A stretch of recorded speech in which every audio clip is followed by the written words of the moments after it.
조갑제 TV 시청자 여러분 안녕하십니까? 2022년 4월 20일 밤 10시입니다. 요사이 CNN, BBC, 유로뉴스 등을 통해서 우크라이나 정황을 거의 매일 제가 체크를 하고 있습니다. 그걸 보면서 우리가 이렇게 좋은 환경에서 안전하게 살고 있다는 것이 기적처럼 느껴집니다. 이런 기적을 만든 분이 많은 분들이 계시겠지만 한 사람을 꼽으라면은 이승만 대통령, 두 사람을 꼽으라면은 트루만 대통령까지 포함시켜야 되죠. 결국 이승만, 트루만 두 위대한 인물의 결단에 의해서, 그리고 한미동맹을 만들 때 여기에 동참했던 아이젠하워 대통령, 이 세 분의 음덕으로 이렇게 우리가 잘 살고 있으면서 이 세 분의 고마움을 잊고 있는 정도가 아니라 대한민국에는 지금 좌파들이 이승만을 저주하고 있습니다.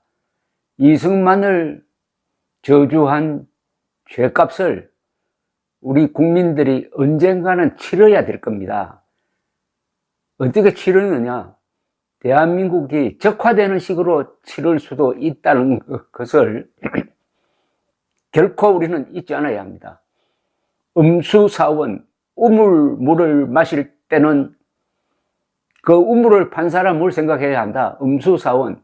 그런데 그 우물물을 실컷 들이마시고 나서는 그 우물물에 침을 뱉는 자들이 한국에 얼마나 많습니까? 그 자들이 또 지식인 행세를 하고 정치인 행세를 하고 진보라고 그러고 개혁, 민주 이런 걸 앞세우는 자들이 있지 않습니까? 윤석열 대통령 당선인조차도 한미동맹 하면서 한미동맹을 만든 이승만 대통령 이자도 올리지 않습니다. 이것도 일종의 배은망덕이죠. 왜 이런 이야기를 하냐면은 제가 며칠 전에 CNN을 보고 있는데 CNN의 유명한 앵커가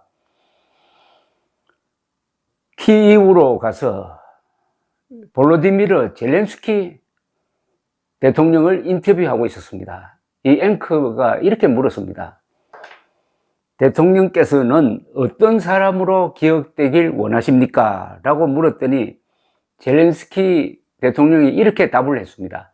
물론 우크라이나어로 말했는데 영어로 번역을 하니까 이런 문장이 되었습니다. A human being that loved life to the fullest and loved his family and loved his motherland, definitely not a hero. I want people to take me as I am, a regular human. 번역하면 이렇습니다. 삶을 최고로 사랑한 사람, 그리고 가족과 조국을 사랑했습니다. 절대로 영웅은 아닙니다. 저는 사람들이 있는 그대로 저를 봐주기를 바랍니다. 한 보통 사람으로서. 얼마나 멋집니까? 한 번 더 읽어드릴까요? 삶을 최고로 사랑한 사람, 그리고 가족과 조국을 사랑했습니다. 절대로 영웅은 아닙니다. 저는 사람들이 있는 그대로 저를 봐주시기를 바랍니다. 한 보통 사람으로. 참 명문입니다. 바로 이런 사람이 영웅인데, 이 젤렌스키가 지난주입니까? 국회에서 화상연설자로 초청을 했는데 300명 국회의원 중에 달랑 50명만 갔다는 것 아닙니까? 50명만. 그리고 조는 사람도 있고, 이런 무례가 어디 있습니까? 일본에서 화상연설을 할 때는 총리 이하 500명 국회의원 거의 전원이 갔습니다. 경청했습니다.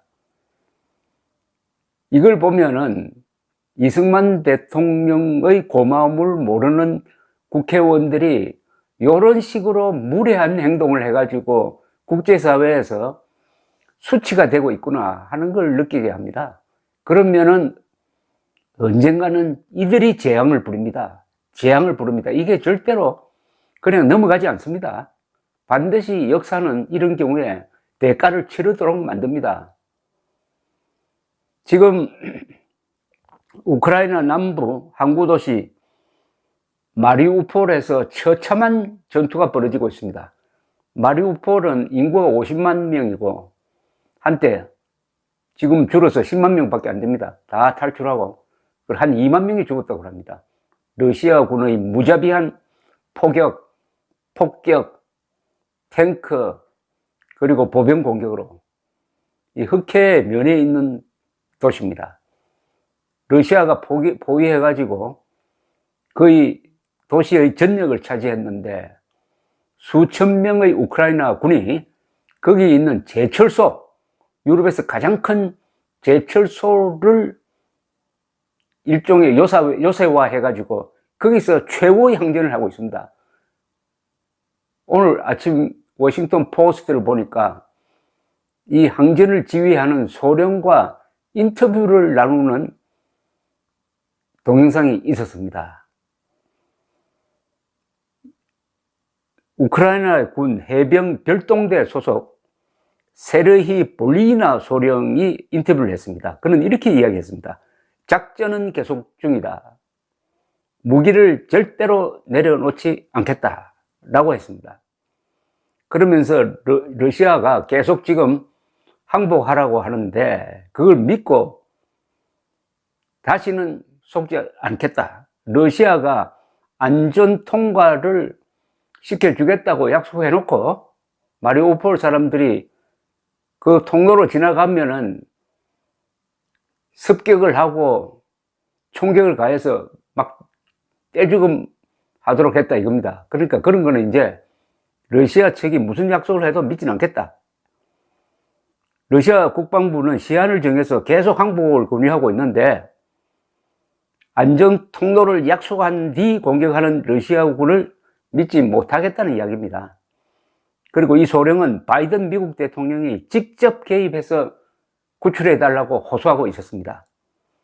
제3국이나 비군사 조직이 안전 통로를 보정해야 할 것이라고 했습니다. 그는 또 이런 말도 했습니다. 러시아군은 전투기, 함포, 대포로 공격하고 여러 번 보병 돌격으로 방어선을 돌파하려고 했다. 어린이를 포함한 500명의 부상자들이 지하에 방치되어 있다.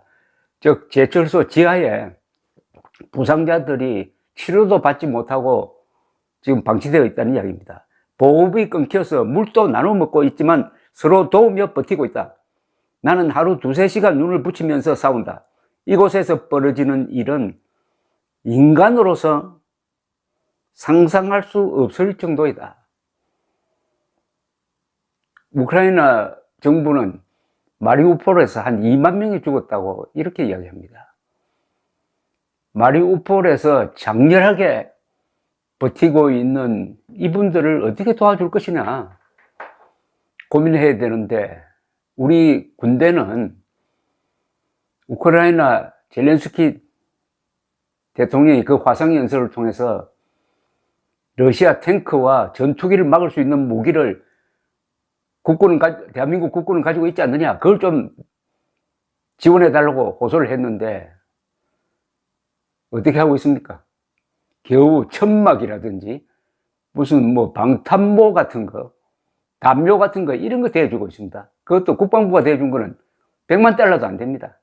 이런 얌체, 물론 정권이 바뀌면 국군도 달라지겠죠.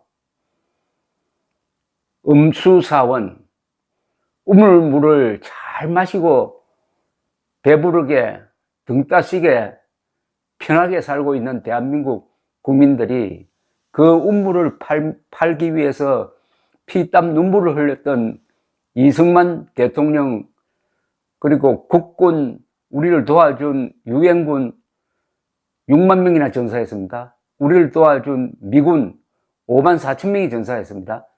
이분들에게 감사하지 않는 지금의 이 메마른 마음이 언젠가는 무고한 국민들까지 끌어들여 가지고 대가를 치르도록 할 것이다. 그 대가는 아마도 대가를 치른다면은 김정은이가 쏘는 핵폭탄을 맞고 떼죽음 하는 식의 대가가 되지 않는다는 보장이 없다. 이렇게 말씀드리고 싶습니다. 제발 우크라이나를 도와줍시다. 이 동영상에 우크라이나 대사관에 개설된 성금 계좌 번호를 올려놓겠습니다. 감사합니다.